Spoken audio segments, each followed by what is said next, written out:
painfully aware. I'm no real fan of genres. I can hear the groans already from people who've heard this before, but we've got to reinforce the message. I believe that that genres, the traditional genres, are really kind of obsolete to the point of being kind of dangerous. Particularly sort of because they've been created by an industry to keep people in their lanes, to reinforce rules, stereotypes of who should be playing what music, to make it easier and cheaper to market, that sort of stuff, really. And on the positive side, the good thing is that there are far many more musicians now who are blurring those old genre lines, who are bringing in more diverse influences and techniques to create these sort of new sonics that make it difficult to put music in those kind of restrictive boxes.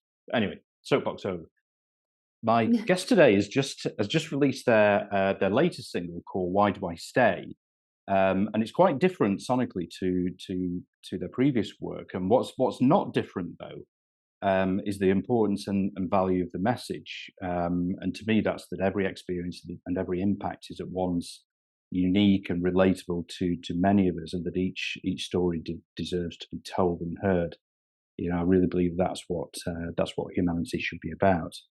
Now, having got on my soapbox about genre, I'm going to get kicked off it because my guest has created her own genre, which is called traumacore. Although, to be fair, to me, traumacore is less about the musical style. It's about survivors being empowered to tell their own story in their own way, surrounded in their own blankets of safety, and really to sort of feel the power of that human connection, not just to survive, but really to create a movement of solidarity with others who are marginalised, misunderstood, and suffering. And really, it's incumbent on us all to listen to those voices with empathy, love, and understanding. Anyway, in time-honoured tradition, it's time for me to shut up and welcome SkyDxddy to the show. So, Sky, thanks so much for coming on. I'm really glad to talk to you. Hi, how are you? It's nice to Um, be here. yeah, it's Mhm. great to see you. Anyway, so how's life? It's good. It's a little hectic right now, but I think that that's like to be expected. I'm very grateful for the trajectory of how everything's going. Mm, Um, I think at the moment I'm just trying hard to keep what I have created thus far, like keep the integrity of it and mm, not let anyone change it or kind of get. I feel like once you start to kind of like make a little bit of noise, everyone has their idea of what you should be doing. yeah. um and I've been experiencing a little bit of that, so I've been trying to be like, okay, this is why I started this is why this is important. Mm, And fact of the matter is, it's so much less about me now and so much more about the listeners and the people who relate to it.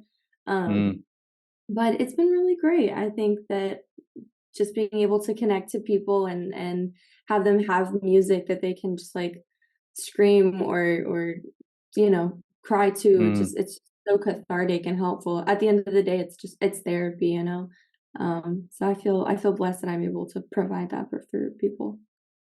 Have you been aware of that sort of deep connection that you've had with your, or I guess the audience that you've had from the start, and then kind of new followers that you've created or gained. Yeah, I think so. I am also a live broadcaster, Mm, and I started doing that for like a while when it was like COVID time. yeah. I think that that's kind of how this all kind of started. Like I was already venting, like I was very open and honest about traumas that I had gone through, and I feel like there's a lot of this a stigma between going through trauma or going through even like just like experiences where your boundaries are crossed, where we're just so, as humans, we have this outside, like these outside people that are so quick to be like, it wasn't that bad, get over it, Mm, things could be worse, this, that, and the other. And that just amplifies what, the anxiety, PTSD, and depression that we all have. yeah. Um, so I think I ended up like speaking to them, and to this day, I still have people that I talk to, from like other apps. Like obviously now I go live on like TikTok and Facebook and stuff. But before I was on this app called Live Me, and Mm, it was so exciting because I got to be like, yeah, so I'm like starting to make music. If you want to listen to it, you can. And it started like sparking interest there. yeah, So I definitely witnessed it and I see it. I even went live last night and worked on some of my music on that live and showed them the process and my mindset while I'm creating it. So I yeah. definitely see it, especially when I'm on tour too. There's a lot of, for lack of a better term, trauma dumping when we're there. Um, Mm. but I'm really glad that I can be that person for them for sure. You mentioned a couple of platforms there. So, obviously these days, social media is such a big thing, and I know a lot of people do talk about the influence of social media.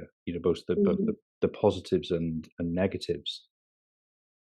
What's your view on them?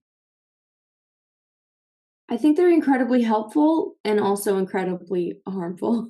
Mm, Like, I think that there's a level of, like, okay, if you use it to your advantage and you kind of post and go, or even consume in a healthy way, like, mm, if you need to get ideas for your business, or if you need to have words of inspiration, or, watching therapeutic things like my content, I think you need to decide where your mind is at that moment, and not allow yourself to get sucked into doom scrolling.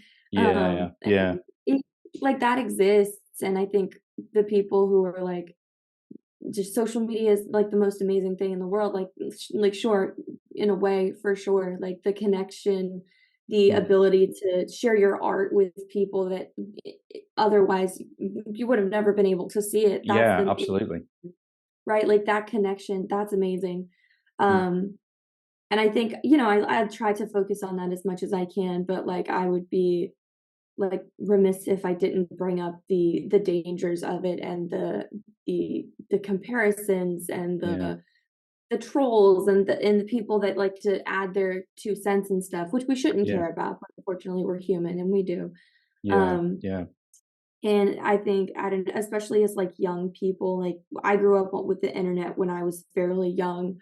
I think I was like 13 when I first got Instagram, and Mm, it affected me in like really crappy ways. yeah, As I grew up and as I became adult, I started being okay, I need to become more of the content creator as opposed to the consumer. And now I just consume dog videos, and create my content. yes. I think So you're along with the rest of the world on the dog yeah, videos. yeah. I mean, what else is it for, right? Yeah, Um, dog and panda videos. Yeah, yes, exactly, exactly. The occasional chinchilla. yeah, yes. It's Uh, a weird thing, isn't it? Um, I guess kind of, I'm one of those people that sort of, I was born in sort of '68, so I sort of straddled, a time when, kind of pre-internet, and then obviously sort of post-internet, and yeah, I mean, it's an interesting one having that kind of knowledge, and I've tried to think, okay, well, what does what does it mean, as far as, say, because you have so much information to hand, it's literally, there at your fingertips. Whereas pre-internet, you literally have to go to the library and kind of look things up, and I yeah. wonder what it does for things like curiosity. Does it make us more curious? Does it make us more lazy? I don't know. I guess everybody's sort of different. It's there in your makeup, actually, I suppose. Yeah, I think you can choose to like, because like the internet is so vast. If we're talking about social media, I think internet and social media are two completely different things. Mm, So, in regards to the internet, if you are willing to educate yourself and go down like and learn new things and stuff, yeah, um, I definitely learned so much, if not all, about being an artist from YouTube University. yeah, Um, yeah, yeah. so it's definitely helpful. But Mm, I think like you said, it's definitely in your making if you are a person that just wants to watch, non-helpful or educational videos. Like my girlfriend watches financial videos, and Mm, I zone out because I just physically I can't do it, yeah, because I'm not yeah, creative side. I try, but yeah, I think it all depends on the person and what they truly feel like inside, like what they want to get better at, or if they want to get better at all, yeah. or if they want to use it as a form of like escapism, because that's also something that people do for sure. Mm. The one thing that I'm we'll get onto the music in a sec, but I'm just interested in this because the thing that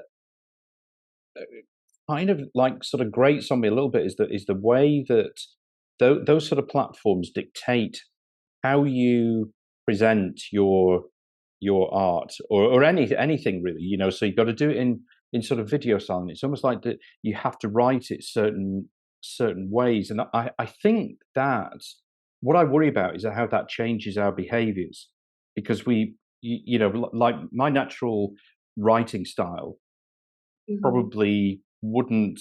In fact, I think sometimes with how many views my stuff gets, it sort of makes me sort of worry that okay, well the platform doesn't like it written in that sort of style, Yeah. and I have to change, and that changes my behaviour, and I just don't like that. I think that's so true. We live in a world where it's so like there's so much content to consume, Yeah. and everyone's attention spans are it's honestly I watched it. I like as a I've been doing this for like 5 years now, and I it went down from, oh, people's attention spans are 10 seconds, so grab them within 10 seconds. The Yes. next year it went down to 5. Now literally it's at 3 seconds. It's So if you don't incredible. grab them, within 3 seconds, they scroll and then you don't have your opportunity to share your art. And it's sucky too because like even major like labels and major artists are being forced to create this content because Yeah. everyone knows like the wonderful world of TikTok is one of the best places to have your music pop off, and they are not lying. That is Mm, 100% true. But it's definitely true that it does change your behavior, and you have to kind of I guess accept it because there's mm, no changing it. yeah. I guess getting like creative and still trying to have fun with the content that you're Yeah. creating is kind of so important. I find myself being like, oh, it's like I do my content on Tuesdays and Wednesdays, Mm, and I have to have a schedule, but I also like there's a slight resentment sometimes where it's like, oh God, I have to make people like my yeah. song when it's fuck that. Like my song is good. Like if they don't like it, they don't like it. But then in the back of my head, it's like, okay, but you have an entire team depending on you to reach these numbers. Wow. Yeah. You have like I have people expecting me to reach these like levels that I can't always guarantee, but like you have to be smart and calculated and almost like you have to remain authentic but while also slightly being inauthentic because like you said, it's not how you Yeah. would normally do it. Um Yeah. Yeah. that what's one of the negative sides of social media at this point for sure. Like there's a way around it, but there's always going to be that level of okay, I've got to be like the most interesting thing online today. It's not good for us as like How do humans. I mean, how do you I mean, that's you know, what you've just said there, I mean, that is a lot of sounds to me like a lot of pressure. It's quite Yeah. okay, I've Yes. just made the understatement of the year. It's so much pressure, and I think I like everyone relates to someone you film a video for 4 hours and then you spend 3 hours editing it and it Yeah, doesn't reach the things you want it to reach, and it's not even because of you or because the content's not good, it's because you didn't post it the right time because the as right as time. we both Yeah, know, it's nighttime for you and morning for me. yeah. So, while you're about to go to bed or, do whatever you're about to do, I'm about to go out into the world and not be Into on my your of phone, your day. right? So, you have to, like it's weird. There are like so many articles where it's like best time to post on TikTok, best time to Yeah, post on Instagram, this, that, but no one can really dictate that, And the algorithm absolutely. picks up what the algorithm wants to pick up, and the algorithm is it's petty and it's shallow, Yeah, um, yeah. and I mean, it's kind of a dick, kind of. I don't. I mean, I don't. Yeah, you're totally right. I don't get how it can. see, when you have a, you know, a global audience, you know, Mhm. in just like multiple time zones, I don't know how there can be a sort of best time. I mean, it's, you know, if There's you post it now, I don't see it till tomorrow. Is that? But exactly. then again, if you do it on a story, then you've had perhaps 10, 11 hours of it being unseen That's in yeah, this part of the world. Kind of yeah. nuts. That's it's crazy. I think one of the best things you can do is generate, like, fans that are so much more than fans. Like, something I've noticed is, like, the people that are consistent with my content, like, if you let them know, "Hey, I post every day," or "I post Mm, every day at this specific time," or what have you, they're more prone to be like, to go there and support to it go there. because they're aware that it's gonna happen, and Yeah. I think when it comes to content creation and being, like, an influencer, being an artist in the world of the internet in general, it's you have to create this really authentic connection with someone, which is why I think I have had that success because there's a relatability to me Yeah. and my music and my story. I'm very open and I'm very honest about the things that I experience. Mm, And I think that they want to witness that journey and see where life kind of takes me. yeah. And I think that once people kind of look at you as a human, that's so like, oh, they have a dream like I do. They've gone through Mm, trauma like I have. It's this element of like, I'm gonna deliberately go to this person's page, or I'm gonna put on post notifications for this person's page, and then they're notified when it happens. yeah. Um, it really is finding new people, it's a shot in the Yeah. dark. I mean, you mentioned two words there, which I think are really important, which are, you know, the authenticity and relatability as well. Which I feel I completely agree with you that they're so important, and they are, to me, they're kind of two words that have been, you know, picked up, and they've sort of morphed into something different to what they should be, if that makes sense. It's shitty too because, like, Mm. I know that word that it's morphed into is not a positive one. It's not. If Yeah, anything, yeah, like, marketing, like, is the word, and, yeah, like, or marketable or, yeah. something like that, and Absolutely. Yeah. that sucks so much because then that means that the second I actually have had experiences with this recently where it was like this trending audio, where it was like, "All that work and what did it get me? Why did I do it?" And I've tried to, like, make light of the situation that happened to me at one of my shows where I was kissed without my consent on stage, and it Wow. rocked me, and Wow. it was just the worst experience ever, and I vented about it, and I shared it, and I was honest, and I was real. I ended the show early, like, it was not good. Like, there were survivors in front of me that witnessed the entire thing, like, it was Wow. insane. So I ended up using this audio kind of as a way as, like, a dark humor kind of thing, like, all that like, it was like making Mm. music for 5 years about consent only to get essayed at one of my shows, and it was just Wow. 'cause, like, that's shitty, but, like, you got like, the caption was like, "If I don't laugh, I'll cry." Um, and I had so many people that were like, they were supportive and they were kind, and they messaged me being like, "I'm so glad you shared these videos because now I know that, like, what happened to me wasn't something I should just brush off. Like, we shouldn't normalize people crossing people's boundaries like that. Like, we should Yeah. be able to, be like, have a right to our own bodies." Absolutely. Um, Yeah. and it was just the wildest thing because then there were other people that were like, I can spot a liar from a mile away. This is so, like, clout chasing, and it was me just sharing my experience, and I think because we live in a world of, like, inauthenticity, Yeah. because it's, like, marketing and Mm. those terms go around and people think they're getting got, they get, like, angry when you decide to do something that brings you a lot of attention when it's like, "Oh, you're attention seeking." It's like, "No, I'm sharing what happened. I'm sharing my story. I'm sharing how I'm feeling right at this very moment." If you think that that's me searching for attention, like, that just means that you're that kind of person that is kind of victim shamey, victim blamey, Yeah. that Yeah. kind of Yeah. but I think we live in that world where there's like, people are so quick to judge what's authentic and what's that morphed authentic. Yeah, And yeah. it's shitty because now there's barely any way to tell, and people who are authentic, like, they end up getting lost in that translation, Mm. uh, which nothing we can really do about it. But Yeah, I mean, it's a sort of.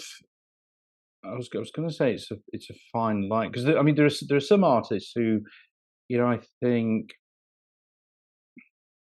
you know perhaps they're trying too hard in some way with this with this whole thing, and then yeah, as you say, there are people like you who you're what you're writing and singing about is sort of core to your reality. What has happened to you?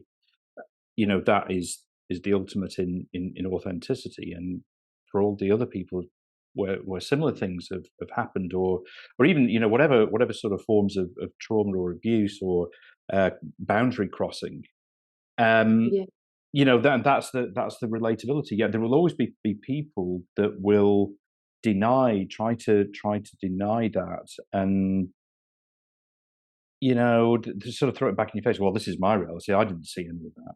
Because I know mhm, that, like in the UK, I mean, I live in London, and there's a lot now around.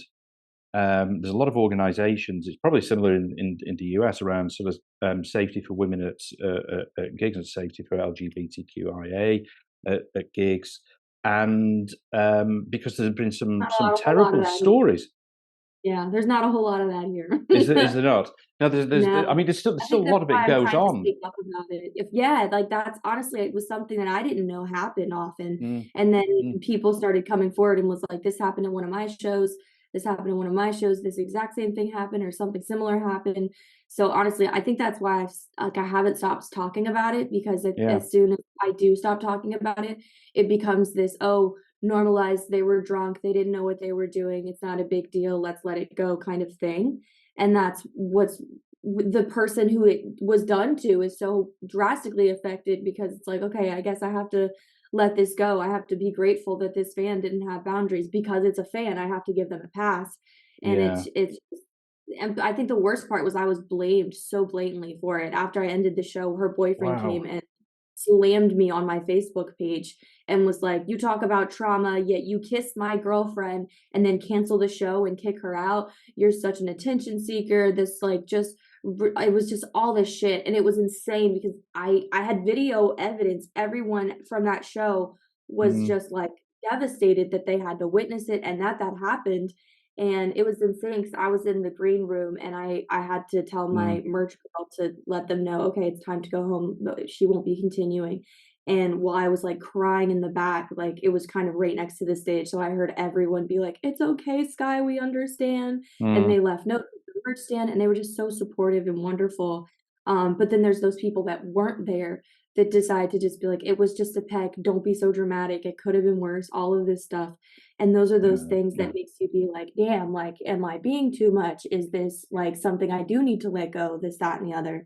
Um, but I think at the end of the day, like, I didn't realize how many artists and people in general aren't safe at concerts and aren't safe Agreed. at gigs and doing those things. And I think it's something that just kind of slips our minds because I think it's a setting where people expect like things to happen and it's kind of Yeah, like enter your own risk, but no one talks about that. And yeah. I guess I don't know. I literally am an SA survivor talking and making Mm, music about these things. I just got done singing a song called Angel of Death, which I kid you not is a song about me killing my rapist in this kind mm. of like vigilante style way. And this is when this girl pulled me off stage and asked if she could kiss me. And I was like, what? And Oh, before I could even say anything, she grabs my face and forces me to kiss her. And I fall back on stage. And I tried so hard to brush it off and I couldn't. And I just that's broke down mind and blowing. ran. It was insane. Like, it was just, I think it was just so much like the severity of it. And I didn't know that. I'm absolutely yeah, and it was gobsmacked at crazy. that. Yeah. Yeah, I mean, I, for what it's worth, I mean, my opinion is you were totally right to stop the show after that. Absolutely, 100%. Nobody I, should you know should question that. You I cannot. appreciate it. People definitely have. I Yeah, definitely I bet they have. Everybody has an opinion on that sort of they stuff. do. Yeah, So it's crazy. so the Ooh, new your latest record.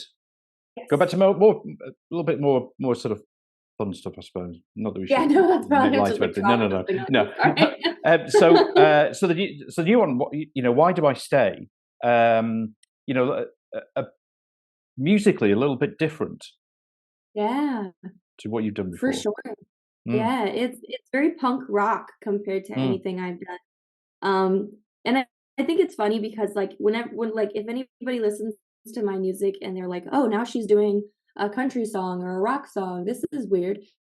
For me, it's not because I grew up in so many different phases of mm, like my life. Like I started in theater, which I feel like you can definitely hear in my music and my yeah, storytelling. yeah. And then my mom influenced me and had me into like Breaking Benjamin and Three Days Grace and kind Mm, of rock songs like that. And just like everybody else, I had like my Paramore phase, and there was just all these different kinds of influences that I had. And even way before that, I was a country singer because I grew up in Virginia. yeah, So yeah. Crosby, McIntyre, all that kind of stuff. But I Did I think even hear a little bit of Evanescence as well? yes, so Yeah, much Evanescence. yeah. Yes, absolutely. Yeah, Amy Lee, that's my girl. Brilliant.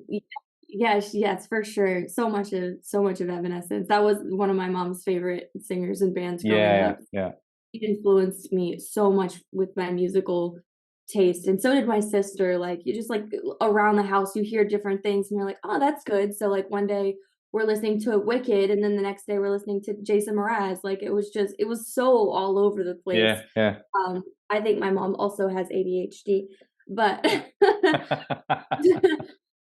but yeah, I think there's points of my life where it's like, oh, this would like be really cool, and it all depends on what kind of matches. Like this was a song about me wanting to kind of get out all of the feelings I had about being in toxic relationships that I never Mm, got to before.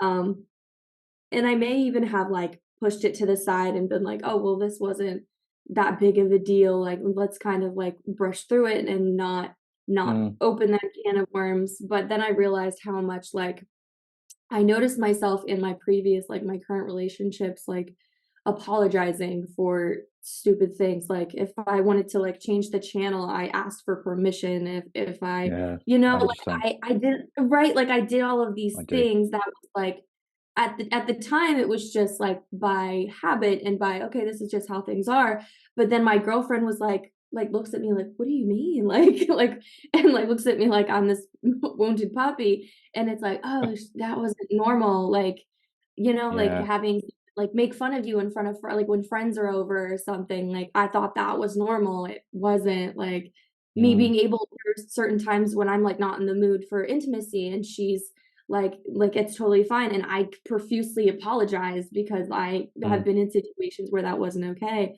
mm, and I think yeah. that that element, that frustration that I felt with that, the only thing that kind of correlated with that energy was punk rock, and I Mm, think that's kind of where that became that song, and Alex Cade, he is the creator of the beat, he's yeah. amazing. He does anime, raves, and Wow. he's just yeah, I know, it's cool. I really wanna go to one, but, it's so cute, it's just, like, they, like, run in Naruto circles, like, it's like, Oh, they're adorable. amazing. So yeah, so he made the beat for me, and it just it's something just that clicked so well with us, and it was on the back burner for, like, I think a year, and then I reached out to him again and was like, "This song is, like, something I need," 'cause, like, I kept feeling those emotions keep coming back up, and those Yeah. experiences kept happening again, and I was like, "I need to, like, talk to my therapist about this and also write a song about this," so Why Do I Stay was originally called Masochist.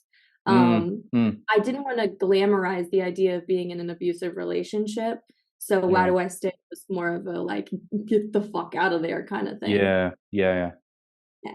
Do you think? I mean, is there a parallel perhaps in you know in your musical evolution with your own personal evolution? You know who you are as a person.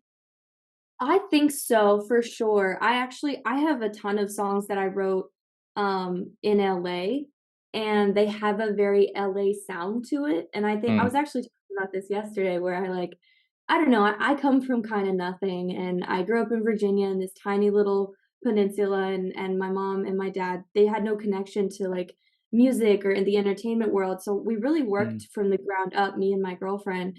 mm, And we used to like live in a camper during COVID. Like and before that I lived out of my car. Like we worked our way to where we are now, and I felt so much pride in that.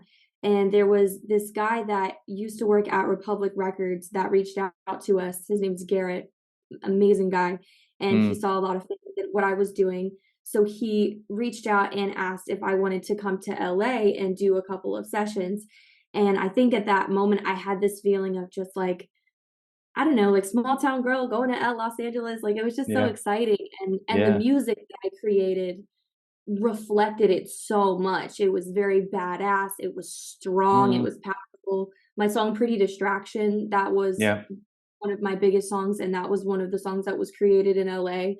right. So there's 100%, there's for sure a parallel of how I'm feeling at that moment compared to the song that I maybe not am releasing, but the song that I'm working on at that moment, So for this sure. is so this is interesting as well because you when you go to LA, there's an LA vibe to the songs. So what role does your kind of physical environment play?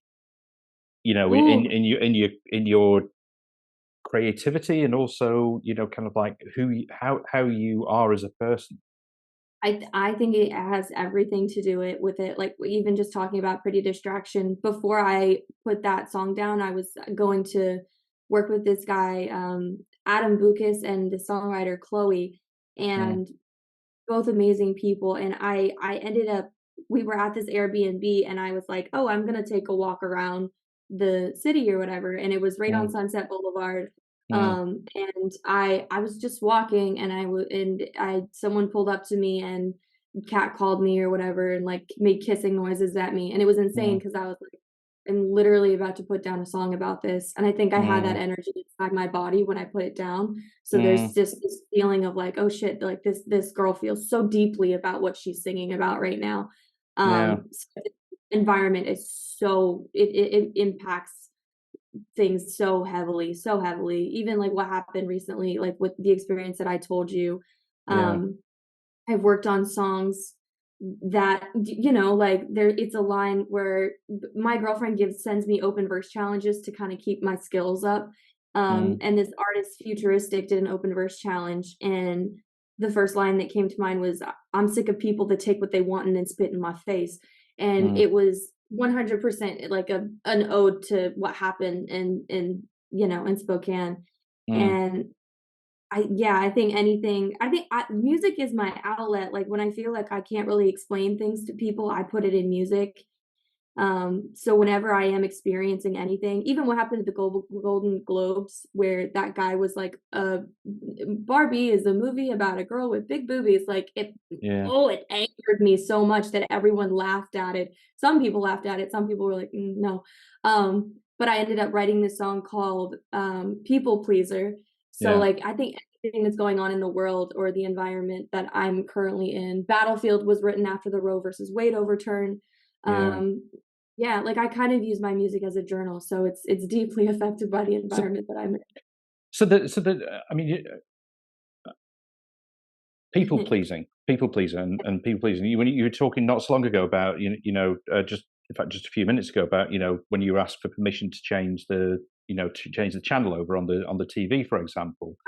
Yeah. I mean, I don't know if that is sort of people pleasing, but is that the sort of person that you were, and you've tried to come out of that? I think I still am that person, and I hate Mm, that about myself. I feel like that's the thing about like even if it's just emotional abuse, you don't have the ability to just all of a sudden be. Me and my girlfriend talk about this all the time, where like I'm working on a song right now called Alter Ego, where that mm, alter ego is ah, rightfully kind of a bitch, and she needs to be in order to not get yeah, walked and yeah, stepped all over and abused again. Um, so there's a piece like we talk about it where she's like, God, I'd love to meet her. I'd love to see what she's like. And it's like, me too, man. But I always find Mm. myself like, I say that I'm going to be different in those situations. And then, like, I don't know, one of the, I hate to keep going back to this experience, but like one of No, the it's things that a lot okay. of people were saying, they were like, oh, you should have socked her, you should have pushed her, you should have punched her, you should have slapped her, you should have done something.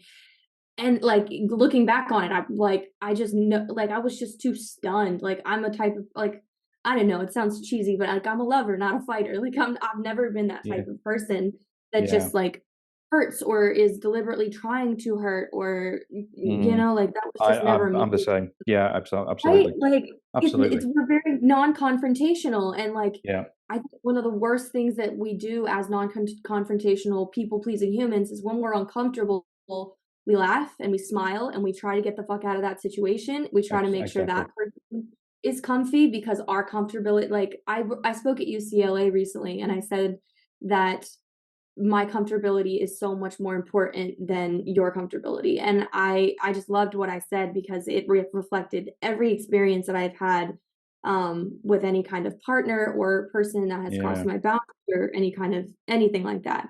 Um, yeah. I know exactly what you mean. I know exactly. No, no, no. I don't think there was. I don't think there wasn't. No, it's about people pleasing oh yes, yeah, you know, kind of moving away from that. But I know exactly what you mean about you know about that. It's almost like you would when you're in that phase or that kind of zone. It's like okay, well, it's more important that this situation diffuses itself. That it you know that yeah, I diffuse it, and they're not going to do it, so I've got to do it and you back exactly. down and you make sure that they're all okay and you're left with the remnants and all the baggage that kind of encounter just leaves with you. I've I been think I mean I was awful for that when I was younger. I'm still I've still got it. I don't think I'll ever lose it. You know, yeah. I'll always like be non-confrontational rather than there wasn't the sort of conflict in the situation. But I think I handle things a little bit better now, more I probably talk about things more rather than just, you know, oh, okay, I've just got to get rid of this situation and just let it. It just can't happen. Do you know what I mean? Yeah. Yeah, for I think communication is like it's our tool that we use to kind of like work through a situation. So it's like, Yeah, okay, like, I ex I explain us as being bomb diffusers, where if we feel like yeah, something's about to yeah, go off, we're like, yeah, no, no, no, no, no, no. And I feel like that also reflects like, maybe our upbringing as well. Personally, like yeah. I kind of witnessed a little bit of a kind of intense household where I was the glue that was like, "Okay, don't do that. Like, don't be like, don't Mm, scream at each other. Don't be like angry. Like this can be resolved in a peaceful way." Ever since I was little, I've been that kind of like mediator mm. to everyone in my life, which I Were, would imagine to be awfully annoying at some point, but were it's you? diffused. Are you? Have you brothers and sisters? Or are you an only child? Or I have a sister that is 4 years older than me. okay, right, yeah, yeah. Because Yeah. I'm an only child, and I Oh, when wow. I was young, yeah. I mean, I really felt the pressure bit like this spotlight on my head. It sort of felt like kind of felt like that was always there from my parents, you know, and you know they died a couple of years ago, and you know it's there's yeah, I mean that's a whole different story, but you yeah there was resentment for sure. You know, that this spotlight was always there, and I always felt like I had to do the right thing, and it's really weird how those sort of feelings stick with you. You know, those very formative influences from when you were, you know, 2, 3, 4 years old stick with Yeah, you the rest of your fucking life. Honestly, it's they do. It gets, like, made up into your DNA, and yeah, I talk to my girlfriend about this all the time where it sucks, but we're both people that grew up feeling like if we weren't of service to someone, or if we mm, weren't being successful, or if we weren't showing our worth in some kind of way, we mm, weren't worth anything.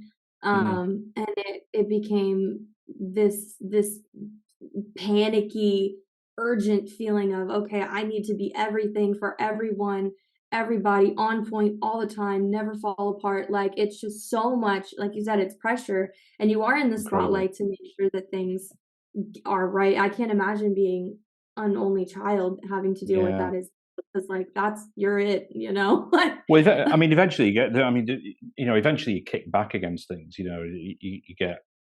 You know, I kind of got brave enough to say, I'm not doing this anymore. yeah. You know, and you know, for things that they wanted me to do, and they have this. And it sounds like I'm bad mouthing. I'm not, but these are some things that really kind of affected me, where I had to eventually say, I don't want to do this. You might Yeah. want me to do this. You might have this image of me you want to be, but I don't want that. That's not me. I can't do it. You know.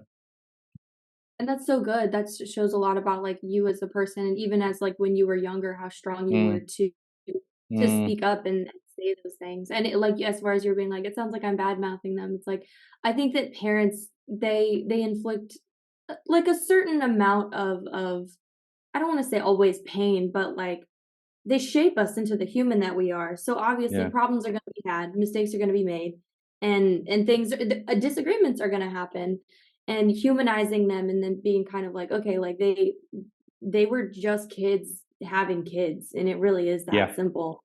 yeah, Really yeah, simple. And the second, I don't know, when I started doing that, I felt so much more of like a just kind of like a burden, like a weight lifted off my shoulders to be like, yeah. okay, like these things may have happened. I'm not going to let it. I think in a lot of situations there's like because I talk to a lot of kids and a lot of people that have Mm, gone through like extreme trauma and abuse when it comes to their families. And there are some things that you can't like undo and you can't fix. But if yeah, it's just a parent that's like they did the best they could with what they had and what they already absolutely. knew. Yeah, You have to humanize them yeah. and be like, "Okay, you're not mom, And you're Sherry, you're not dad, you're Mark." And like, "It's cool, we good." it's Like funny. It's kind of like, you know, when I talk about it, I immediately feel guilty. You know, when I'm thinking, fucking hell, you know, there was actually nothing really bad, you know, happened. It's just some stuff that has sort of stayed with me. The reality is that, you know, you know, they were trying to do their best, and you know, their best was pretty good, and I shouldn't kind of complain, but I do. And but when yeah. I did tell them, I was quaking in my boots when I was telling them this stuff. But I'm not going to do that again. Oh my god, I can imagine. What Yeah. about something like from you know, when you were a kid, with your self belief, to where you are now? How do you Ooh. feel that has changed for you? I think I was so sure of myself when I was a kid. I Mm, really like I really and I think my mom helped me with that. Like she had me in acting class or like she kind of looked at my local theater as kind of like a daycare. So we were there all the time and I was I was socialized very early. So I'm good at talking to people. I'm good at making mm, friends. I'm good at yeah. kind of, creating a space that is like a team kind of vibe. Mm, And I pride myself on that because I have a lot of people in my life that weren't socialized or they were put into things that were more competitive, like my girlfriend was in sports and it mm, was more of a I gotta be better than you kind of vibe. Whereas in theater, it was like, we're a family, we sing show tunes. Like yeah, yeah, it was a yes. different vibe. And I love her. I love my mom for putting me in that because like now my music reflects it, my personality reflects it. I'm a big Yeah. fucking like there are certain things about me that I would not change for the world. Mm, Um, and I think that growing up, I think we all have like a certainty about ourselves depending on like how we were raised and I guess like you said, the make of ourselves. I think unfortunately when I was like 15, I was outed for being gay. mm, So that was something that kind of shook my like the core of myself because I was mm, always like I was supposed to be perfect and I was up until that moment and a lot of mm, people so again, like, no bad mouthing anybody, but like my grandmother and like some people in my family, they had issues with it and it was very obvious they had issues with it. And some people came around, some people didn't.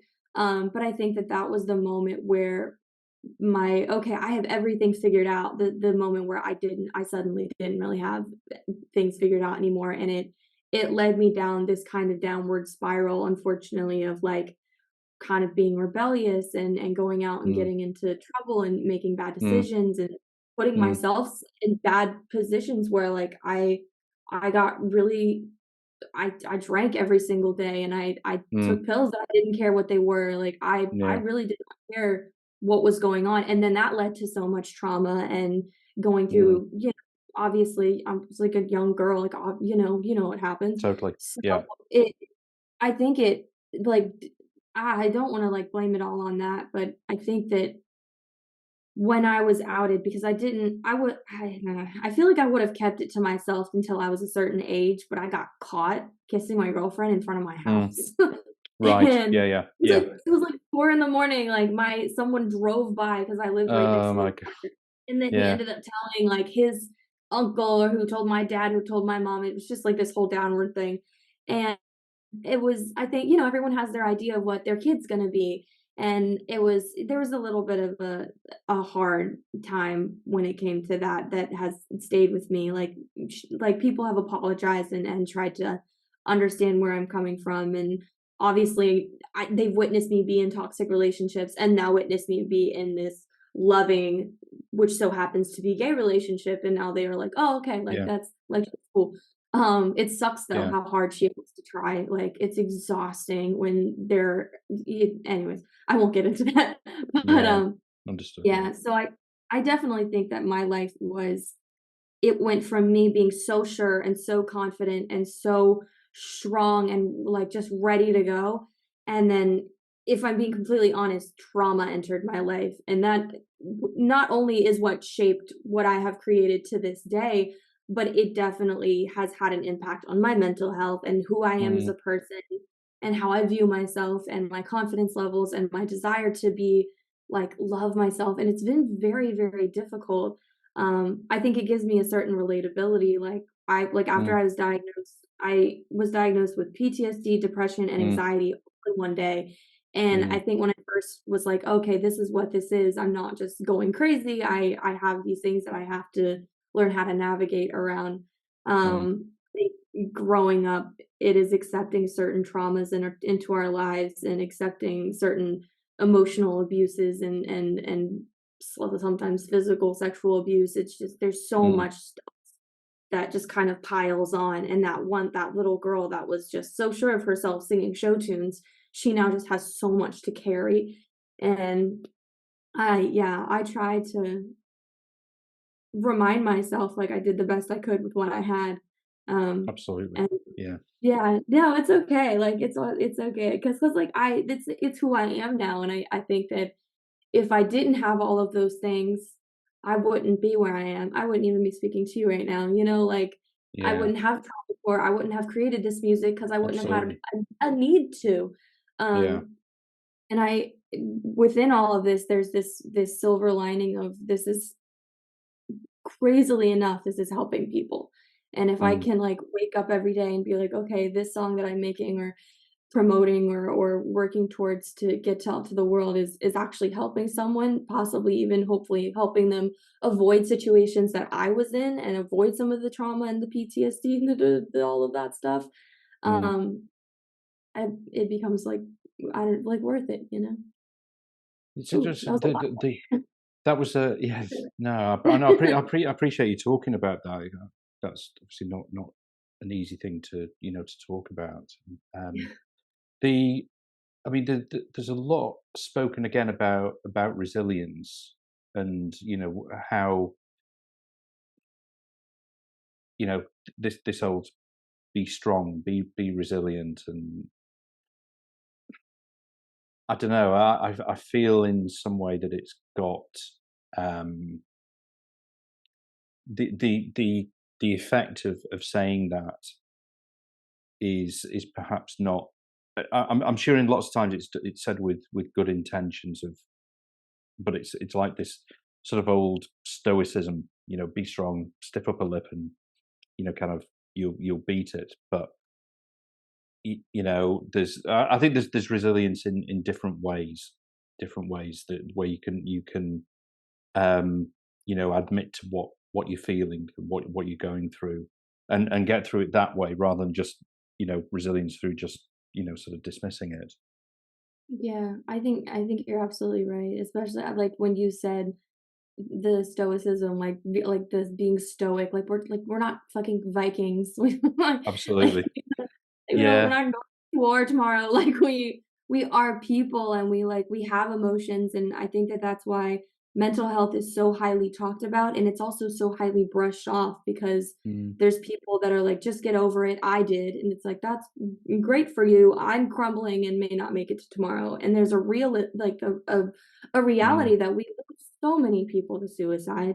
yeah. So many, and it's I honestly something that I've witnessed here lately that I love, and I hope that we continue is I feel like we all have opened a dialogue about mental health, and it needs Yeah. to stay open because it doesn't just like be like, okay, I'm not mentally healthy, now I'm mentally healthy. It's not a linear thing. No, It's like absolutely. every day I'm fighting to stay here and be okay with the trauma that I've gone through and be okay with the triggers and the flashbacks and the pain and all of that stuff. And I try, obviously we all try to be stronger and we all want to be stronger, but being able to speak to people that have gone through similar experiences or actually have like advice on how to navigate, like I have something called my tool belt that I talk about all the time, Mm, um, where like I have all these mental illnesses, I need some way to navigate through them. So after I got diagnosed, I went on this deep, deep dive of just educating myself on every part of what it meant to be someone that is living with PTSD, living with depression, living with anxiety. yeah. And there are so many different tools and resources where whether it's like breathing exercises or I have one of my favorites is called the frozen orange technique. If you're about to have a anxiety attack or a PTSD episode, you take a frozen orange, like you put a frozen orange or an orange into your freezer, and then you have it when you need something to kind of ground you, and it's Mm, like it's cold and you can smell it, and it's just they're just you have to have tools.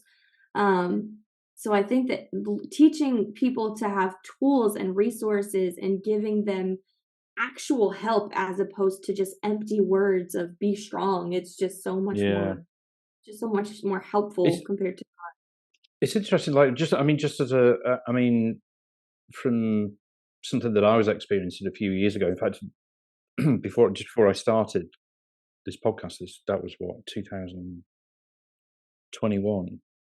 So between probably sort of 2019, 2021, Mhm. um, I didn't know what I was really doing. You would, I mean, you could argue I still don't, but I didn't know what I was really doing with, with my life. It's like, what am I gonna do? And I didn't know, and there were times when I just got really, really down, and I thought, fuck, if you are gonna get down, there's you this is quite serious because I don't usually. I haven't done it. This is really the first time that I'd sort of experienced it. And I honestly think actually doing this because with my partner at the time that pushed me into doing this podcast. And and I was, my usual thing was, well, if the folks going to want to come on this, who's not going to want to talk to me about this sort of stuff, blah blah blah. And so anyway, so these are all delaying tactics as well. But Yeah. I still believed them. I still thought, well, nobody's going to really want to do it. So I got a couple, a few people that were friends that I thought would do, and then it started to sort of grow. So it built my confidence up a little bit. But actually, I think kind of talking to you, talking to the other guests, even something like doing my little intro and some of the writing that I do I just did an album review the other day, and I thought about what the record meant to me in the context of my life, and because this musician, she'd been going through a big sort of spiritual change over the past sort of 2 years, and there's a lot of um, discussion about selves, about oneself or multiple selves, multiple personas and things like that. And it made me think about myself. So this has kind of been in my own little sort of small, you know, non-abusive sort of worry and anxiety has helped me to sort of get through that. So my thinking is that if you and I guess I'm coming round to sort of thinking that for you, your music, what you do is that's your cathartic outlet. that's part of how you deal with things, I guess. Yeah, absolutely, and I think we all need some kind of, like, it's just something that can act as a vessel for all those emotions, because it's Mm, just keeping it in is not healthy, and, like, I admire you for having this podcast because, like, I fully got on here. I'm not gonna lie, I woke up 5 minutes before I got on here, but, like, when I got on here, I fully expected to speak about, just music and, like, the industry and the foundations of music and stuff, so being able to talk about my mindset and having someone care about my mindset, it mm, was like I was like, "Well, that's refreshing. Okay, let's go." I could use a mm. therapy session, Like, it was very nice. So I love what you're doing for Oh, artists thank because you. yeah, a lot of people don't realize, like, yeah, sure, we make music and we make art, but, like, 9 times out of 10, like, the reason why people like it so much is because like, there's a twisted reality behind it, Mm, and there's a lot of mental health issues that come with it. So, I think nowadays more than ever, we need people that actually care about, like, obviously humans in general's mental health, mm. um, but I don't know, it's just a nice feeling of someone wanting to know kinda like my side of the story beyond the music for a change. So I Yeah. think No, well, thank you for that. I mean, I honestly, I love doing it because it's it's really when we're consumers of music, we see the public side of things a lot, and whether whether that goes into the warts and all, and or whether it's just a very diluted. This is all the good stuff. You don't see all the sort of shit that goes on. yeah, Whatever that is. So to actually talk and see, and it's not rocket science, but it really makes you realize that at the other end, who I'm talking to is a human being who goes through yeah, some experiences that I have, some not, some worse, some better than mine, and everybody has a story to tell. Everybody has their own experiences, which totally you know need to be heard. absolutely. I love that. I love it. Keep doing it. How long have you been doing this? It's just over 3 years, just over 3 years. That's So amazing. I've probably done about 100 about 106, 107 episodes. Oh, wow. That's so Yeah, cool. yeah. Congratulations. Thank you, thank you. So no, it's I great. Anyway, I honestly, I mean, I'm sure there's tons more that we could talk about now. I yeah. wanted to go into like kind of like emotional intelligence and blah blah and all this sort of stuff, but I guess we're out of time. But it's been phenomenal talking to you, Sky. Thank you so much. Yeah, thank you so much for having me. It's like 11, so this really set me up for my day, and it kinda reminded me, like, who I am, why I'm doing this. It was very, very nice, and I'm, like, about to cry. Um, so thank you so much for having me. That's Uh, all. let's definitely stay in touch. You are a beautiful being, and I am so grateful that I got to speak with you.